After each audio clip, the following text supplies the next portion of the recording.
Despite your best efforts, Beast Slayer, a splinter of hope remains. The very seed that brought my beast into existence. The Dark Ember. Never again shall it birth a life so magnificent as the beast. Yet a residue of that power still lingers. Enough to give us a fighting chance against the ravenous Kitava. How do we obtain this Dark Ember? 3 hearts were silenced.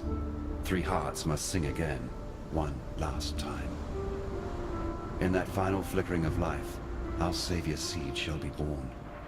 All I need are 3 fine souls with which to stoke the flames. Chevron of Umbra, Inquisitor Maligaro, Dodri the Dark Tongue. 3 spirits of near unfathomable resilience and vigor, freed with the beast's final exhalation. So let us begin the harvest. Chevron has come home to Axiom. We shall give her the warm welcome she sincerely deserves. If she is to be of any use to us, the Umbra's spirit must be wrenched from her mortal manifestation and lashed to our greater cause. That is your task. For my part, I shall negotiate the terms of her cooperation. With a tragic kiss and lasting embrace, her essence shall pass into me as if she were a sweet breath from the mouth of my lover. It is a sacrosanct sacrifice for all involved. Thankfully for you, all I ask is that you do what you clearly do best. Kill.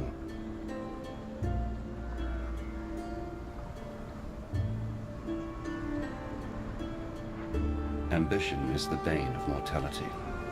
It was through ambition that we gods transcended the thick mud and thin blood of our mundane birthrights.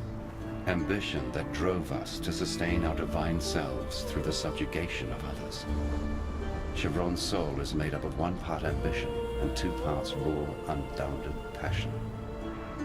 Such a volatile spark shall burn briefly and brightly, and even the most deadened of hearts.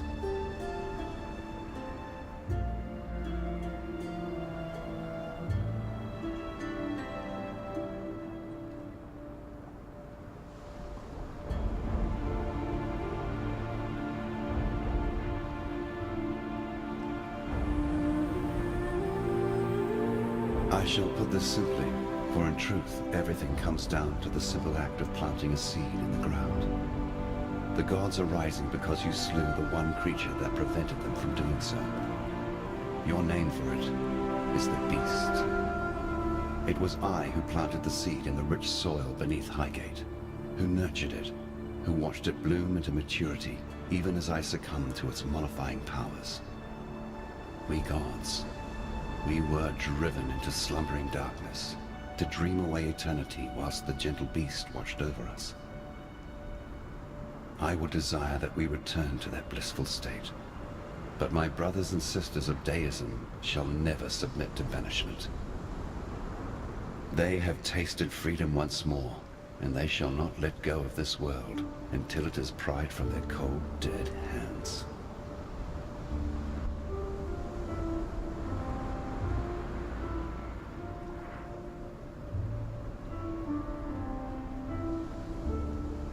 The beast was never a cruel master.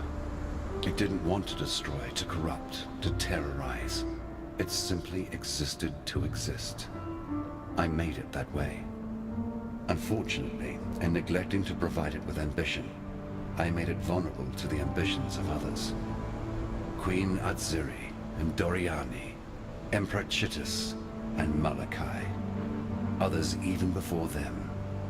I created a beast that would free humanity from the tyranny of the gods. Yet all I really did was provide the perfect tool with which humanity could tyrannize itself. Remember, humanity needs us.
Now there's a pair of eyes I could never forget.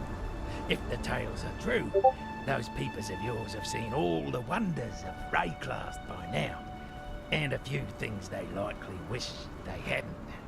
Oh, and no need for us to speak of Oriath. My ears are brimful with the sorrows these wretched companions of yours have been spilling.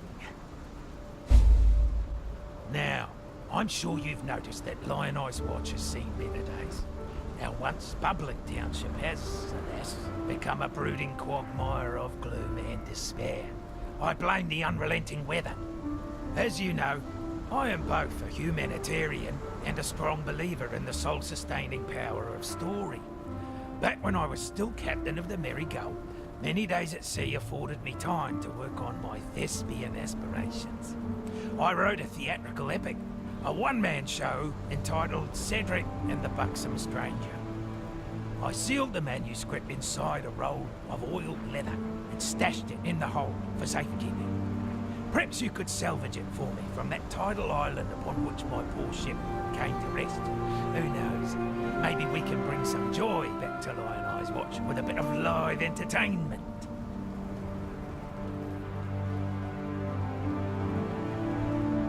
Now there's a sorry tale, more miserable than any dirge I've ever heard. Nessa's gone, wandered off into the night muttering to herself about dancing to his ditty. No, I didn't go after her. In truth, she was gone when I woke up the next morn. I only imagined she'd be muttering, you see, on account of the murmuring she's been making these past few weeks.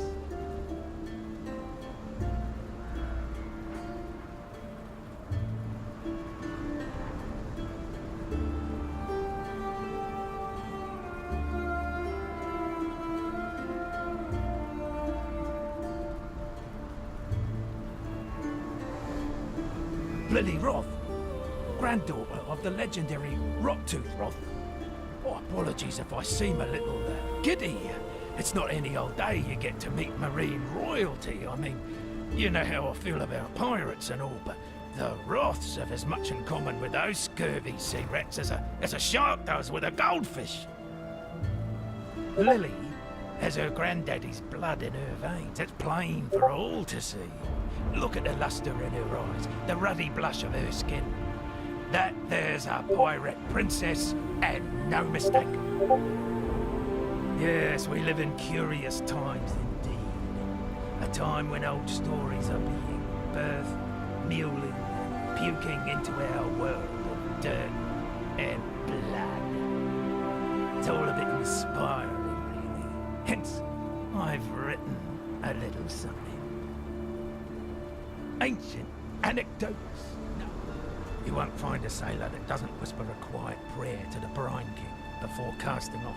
In fact, under the maddening radiance of a full moon, the more superstitious captains would drown some poor slave, failed mutineer, just to keep old Tsoagoth happy.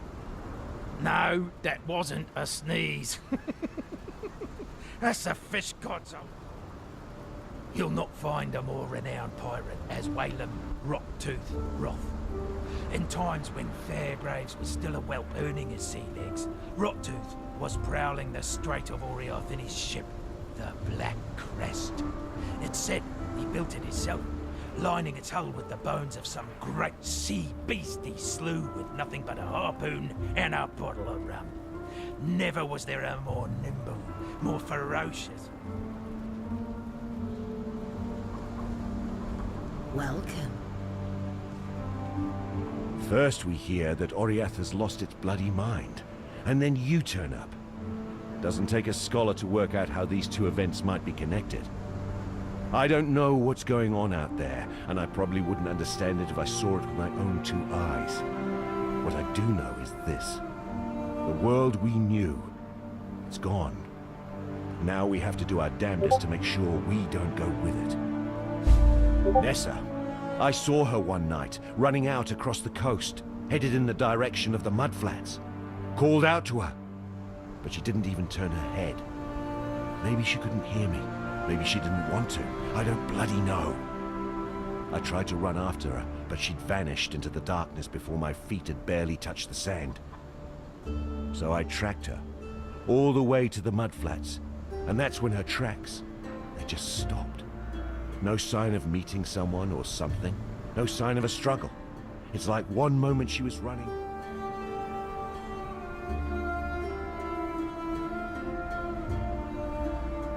I wonder how much Lily squeezed out of those refugees from Oriath. Yes, she did risk her life and ship to save them. But I knew the Lily of old. A damn...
Never took much stock in the stories Lily told.